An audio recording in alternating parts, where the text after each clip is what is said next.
Sorsogon, iguanin 9.1 milyones pesos para sa 776 katawo.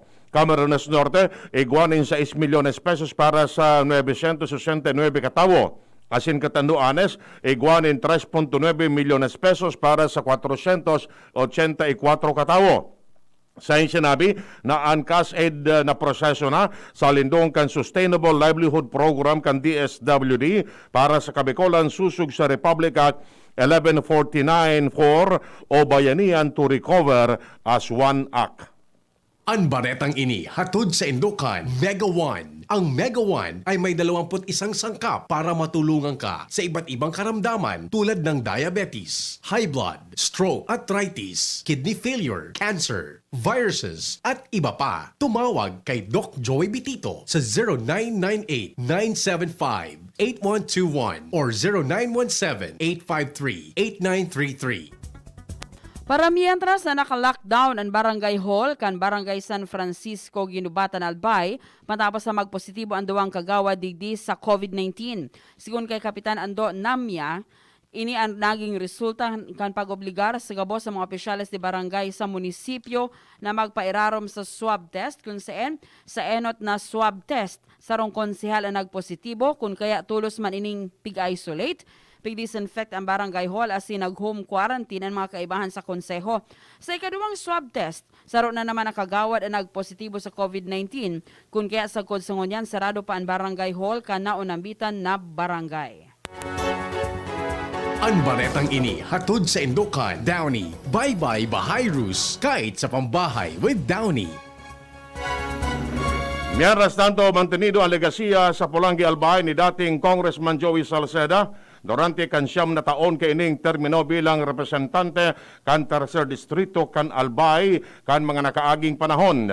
Saro kay ni iyo ang may kinaraman sa lado nin edukasyon na sa gudngunyan napapakinabangan kan mga estudyante kan Pulangi Albay. Si Salceda ang nangenot sa pagkrear kan Bicol University Pulangi Campus kung sain kadakol ang mga estudyante kay ni siriman ang pagkrear nin Pulangi Community College poon kan taon 2001 para sa akreditasyon kay ni para sa libreng pag-aadal sa koleyo na mismong ibinusol ni Salceda.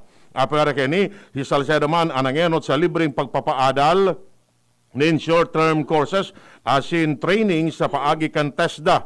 Ini nabase man sa slogan na One Town, One People, One Pulangi na sa gudngunya na mamatian kan mga Pulanggenyo dalan sa liderato ni Salceda asin pagmalasakit man ninda sa sendang mga kaimanwa. Ang baretang ini hatod sa Indokan Biogesic Tablet. Paracetamol Biogesic. Sa sakit ng ulo at lagnat, ang galing ng alagang Biogesic. Sa padagos na esfuerzos na makabangon dahil sa epekto kan mga nakaaging kalamidad asin sa taho man kan COVID-19 pandemic, si Albay 3rd District Representative Didi Cabredo padagos na nagtataunin tabang sa mga residentes kan barangay sa 3rd Distrito kan Albay. Siyang sinabi na ini sa paagi nin pagtaunin pagkakan alagad para sa long-term solution, sina nagtataonin mga planting materials siring sa mga pisog nin gugulayo na sin kamote. Hindi nagdagpaman ni Cabredo na sobra sa 130 ang mga organisasyon nin mga babae sa distrito ang mapadagos na nakakatabang para mapadakol ang produksyon nin pagkakan dalang takaipuhan ini sa panahon nin pandemya. Iyan ang primero gabtang kan mga bareta, ang iba pa pagkatapos na nakaini.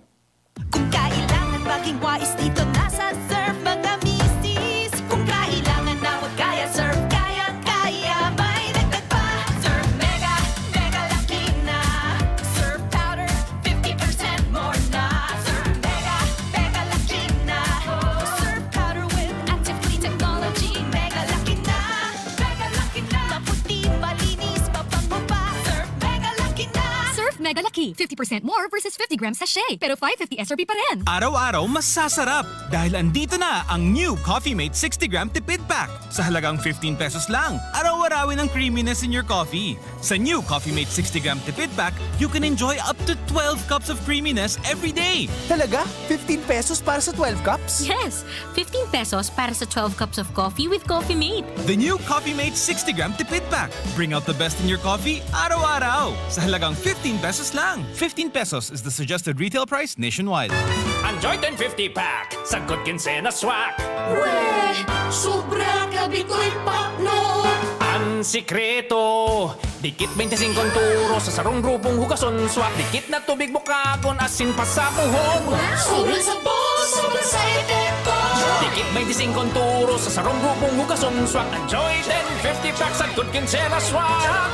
Enjoy 1050 pack, sagot kinsena swak. 15-day mileage claim is based on quantitative consumer usage test. Joy Kinsenas Pack, only 1050 SRP.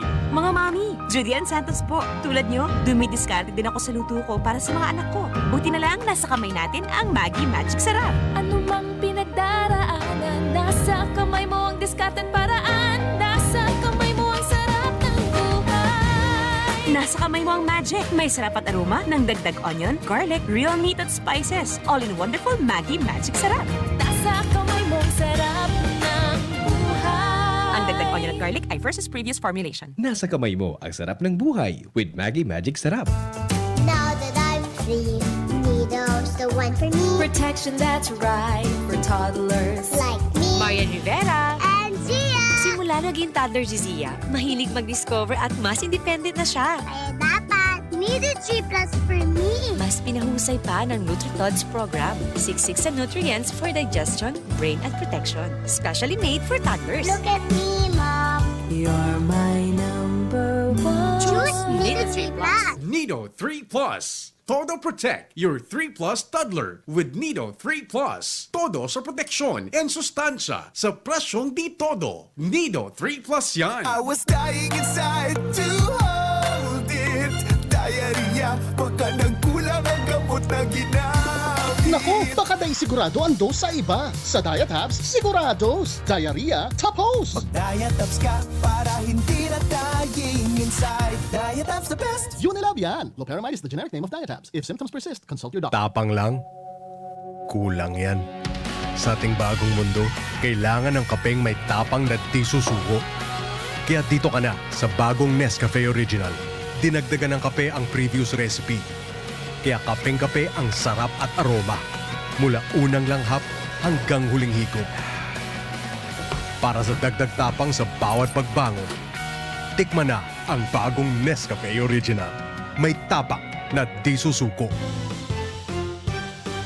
Dr. Aquino here with today's ginhawa tip. Para may bilis ginhawa sa sipon, kailangan ng fast-acting na gamot that protects your respiratory cells against sipon-causing viruses at mapabilis ang recovery. Minsan kasi, di sapat pagpahid lang ang solusyon. Bitin ang ginhawa. If symptoms persist, consult your doctor. Di sapat ang pahit-pahit sa sipon. Kaya para may bilis ginhawa, dapat mag-Neozep ka na. Neozep for complete cold relief in as fast as 15 minutes. Unilab yan. Phenylephrine, hydrochloride, chlorpheniramine, maleate, paracetamol is the generic name of Neozep. If symptoms persist, consult your doctor. Neozep Tablet. Neozep, ang mabilis sa sipon at lahat ng kasama nito. Maski sa iba ka magpuon, sa Red Horse man sana ika matapos! Red Horse Beer, kusog kanta maperma kung wasak.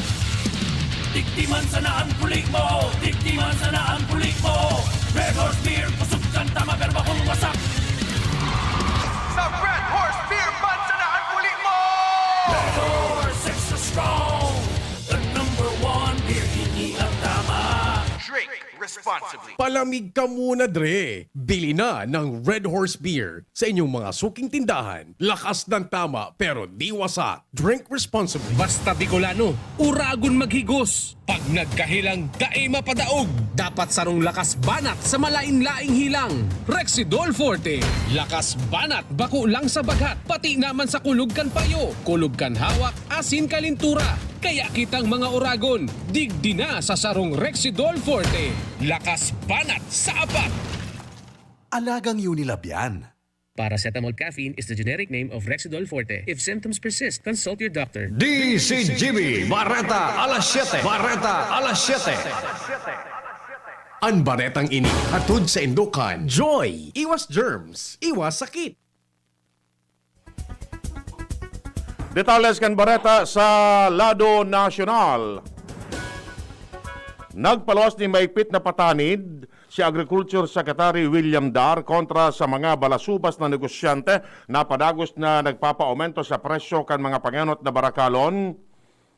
lalo na ang karning urig sa pagsasabi na ang mga madadako papatawan ni magabat na padusa. Sa sinabi na inektibar na ninda ang Subtask Group on Economic Intelligence o lindong kan Interagency Task Group on Food Security na matutok sa mga nagmamanipular sa supply asin presyo kan mga produktong agrikultural. Siya nagpulas ng patanid kontra sa mga bintahusong negosyante na minabintay sa supply nin urig. Sinabi niya na ang mga pasaway na negosyante papamaultaw nila nin sagkod sa 100 milyones pesos. Ang baretang ini hatod sa Indokan. Cobra Energy Drink. Cobra Energy Drink. Angat ang lakas mo. Gusto ni Presidente Rodrigo Duterte na itudok ang COVID-19 vaccine sa sayang lubot. Ini ang dahilan kunata hapok ang presidente na isa publiko ang sayang pagpapabakuna. Sigun kay Presidential Spokesperson Harry Roque na di pwedeng ipaluwas sa publiko ang pagpapatudok ang presidente kan COVID-19 vaccine. Sinabi man ni Roque na si Presidente Duterte ang pinaka-epektibong communicator kan gobyerno. Patunay digdi ang pag-inganyar kan presidente sa publiko na sunodon ang health protocols. Ano tang sinabi kan palasyo na handa ang presidente na maturukan ng COVID-19 vaccine para mapataas ang kumpiyansa kan publiko sa vaccination campaign kan gobyerno.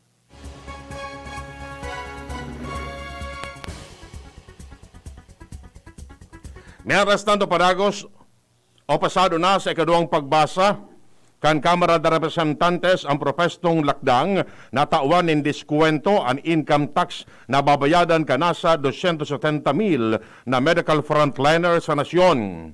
Sa Viva Voce voting, nakalusot ang House Bill 8259 o handog sa mga bayaning lumaban kontra COVID-19 Act.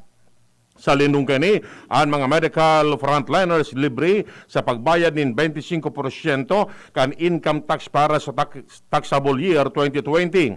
Sinabi ni Albay 2nd District Congressman Joey Salceda, pamayokan House Ways and Means Committee, na ni ang primerong revenue negative measure na paagi kan gobyerno tanganing midbidon ang serbisyo kan mga medical frontliners sa tahaw kan COVID-19 pandemic. Posibleng mahambang sa magkakanigong kaso ang magagom na overseas Filipino workers na naguli sa nasyon gikan sa United Kingdom kan Disyembre 2020.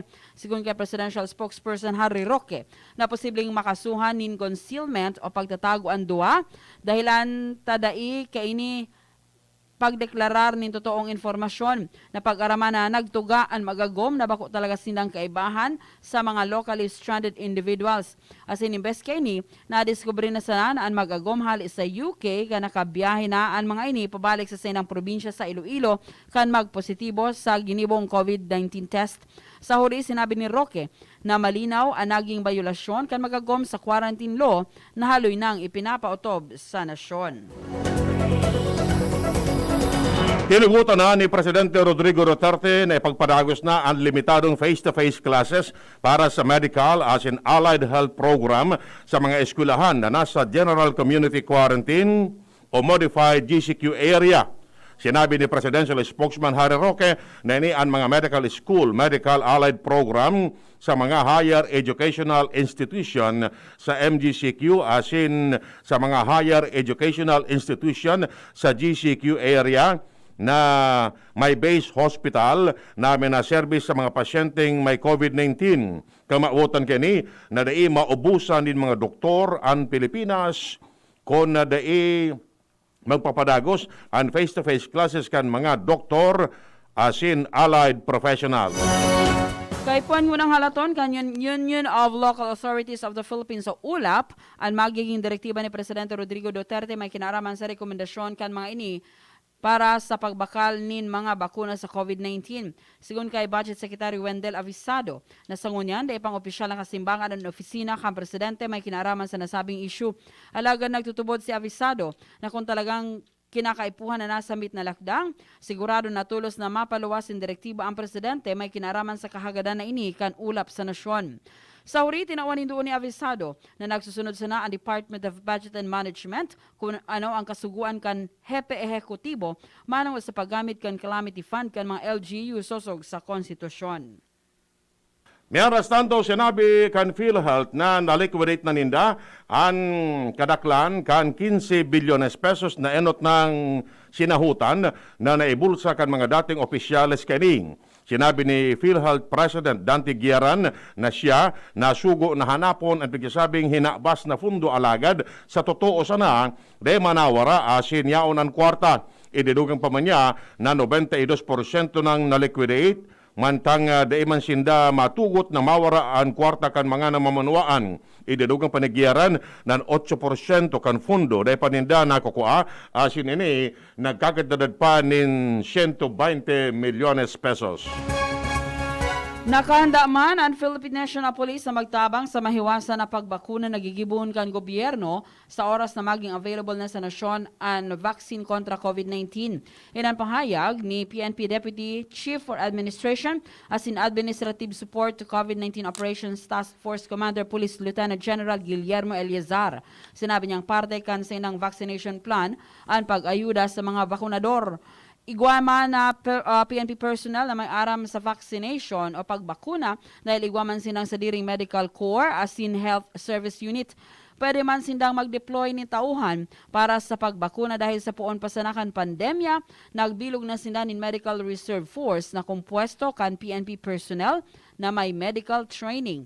Sinabi pa ni Eliazar na nakaresibi man sinda nin ensayo o training gikan sa Research Institute for Tropical Medicine o RITM sa paghandle kan COVID-19 sa indang mga o kan COVID-19 ang sa mga tauhan na nag-operate kan sa diri nindang molecular laboratories kung sa NPT test ang sa mga tauhan para sa virus.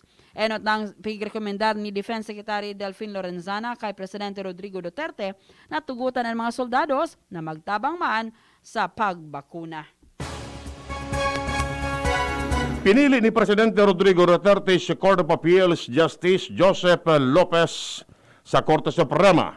Si Lopez iyo ang mapano sa pwestong nabakante ni Justice Priscilla Baltasar Padilla na nagretiro na sa edad na 62 anyos, 8 taon na mas amay sa mandatory retirement age para sa mga maestrado asin huwes.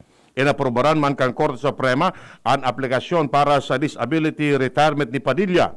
Sinabi ni Presidential Spokesman Harry Roque na nagdalaom si Duterte na ang bagong maestrado kang Korte Suprema mapasunod sa rule of law asin judicial independence asin magibon nin mga reforma sa court processes.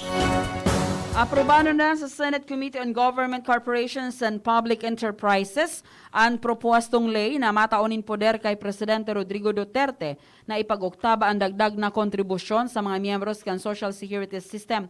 Sigun kay Senador Richard Gordon na iyuman ang pamayokan komite na tatamaan o dedidi ang Presidente ng poder na suspenderon ang increase sa SSS contribution sa God 6 na bulan pag ang nasyon sa state of national emergency o state of calamity.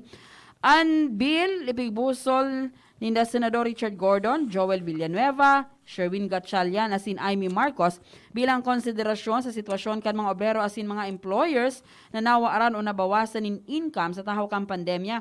Enot kay ni nag-apilar pa ang SSS na tugutan na sindang mag-aumento ninsil sa premium dahil posibleng mamiligro ang financial status kan ahensya na sangunyan na sa maraot ng kamugtakan.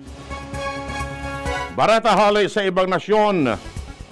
Bermado na ni US President Joe Biden ang executive order na may kamawota na pagkasugun pa ang manufacturing industry sa Estados Unidos. Saro sa ini sa sobra sa 30 mga executive order na pinirmahan ni Biden sa iyang pagtukaw bilang ika-46 na presidente kan Amerika. Ang Buy American policy kay ribanaha sa iyang mga ipinangako kan nangangampanya pa sa ini para pagkasugun pa ang manufacturing industry kan federal government. Sa White House press briefing, sinabi ni Biden na ang lakdang ini para matabangan ang Amerika na sa gararay makabangon sa pagkalugmok dalan sa epekto kan COVID-19 asin sabayan ang mga manufacturing competitors ka nasyon. Aram kan 78 anyos na Democratic President na dahil sa union asin middle class workers, mantenido pa maggararay na nakatindog ang Estados Unidos kung kaya gusto ka ining tauan ni atensyon ang mga obrero. Ipigkumparar man kay ni ang sa iyang bagong polisiya sa ipinautob kay ito kan Trump administration na diima nakatabang para proteran ang mga American manufacturing job asin mga negosyo. Barata sa lado ning Karawat. Mamundong inako ni mixed martial arts superstar Conor McGregor na dain na siya naglalaom na malalawas pa ang planong laban ninda na 8th Division World Champion Manny Pacquiao. Malabog ang piglalauman na salpukan ninda sa ring ni Pacman matapos na pasupgan si McGregor ni Justin Poirier sa paagi ni knockout sa ikaduhang ornada kansay ng laban sa UFC 257 sa Abu Dhabi. Sinabi ni McGregor na malabog ng marhay ang laban nila ni Pacman matang maparahayong una siya sa ni-injury na sinapar niya sa laban.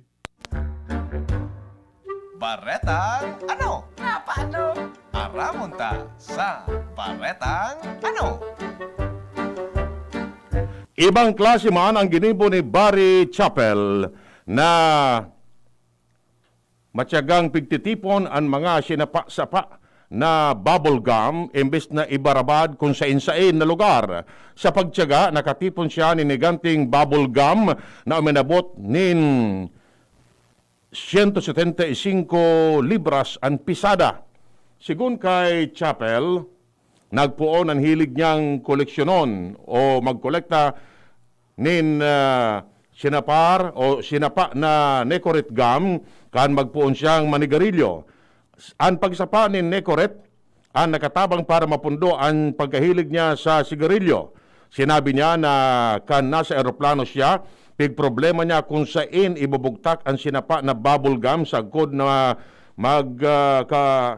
igwasyanin ideya. Gumos niya ang sinapa na bubble gum sa kod na makabilog siya nin sadet na bola. Ito ang naging poon kan pagtipon niya nin sinapa na bubble gum.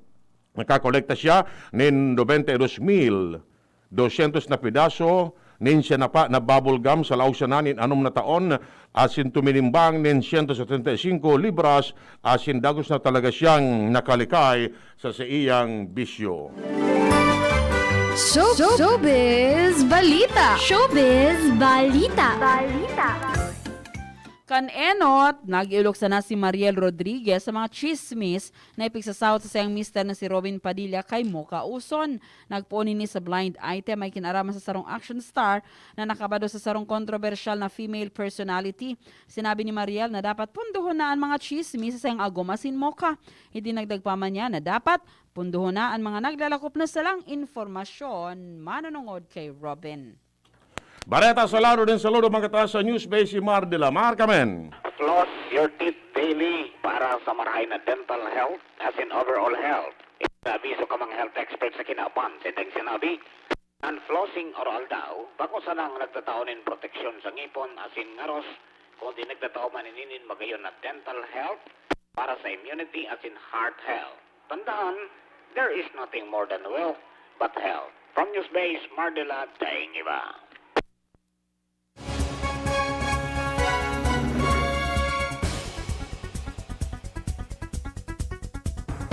Yan mga tugang nga detalles kan mga barata ngunyan na pagkaaga. Sa pagara ni Mardela asin Angel Mustasa sa News Base. Marksan Madrid asin Ramir Tanay sa Lado Technical. Kami po ang nagatod kan barata. Ako si Chi Antivola. Ako man po si Dwinteral na nagsasabing mabalos kan sa indong pagantabay. Yan ang DCGB Bareta alas 7. Abangan giraray sa aga at hapon. Masunod na pagkalipas lang kainin. May hugasan, 20 seconds dapat, 12 seconds, 4 seconds, 3, 2, 1, clean na! Yay! Mako, nasa doorknob mo, makukuha mo ulit. 3, 2, 1, eto na! Kahit kahuhugas lang, pwede ka uli makapulot ng germs.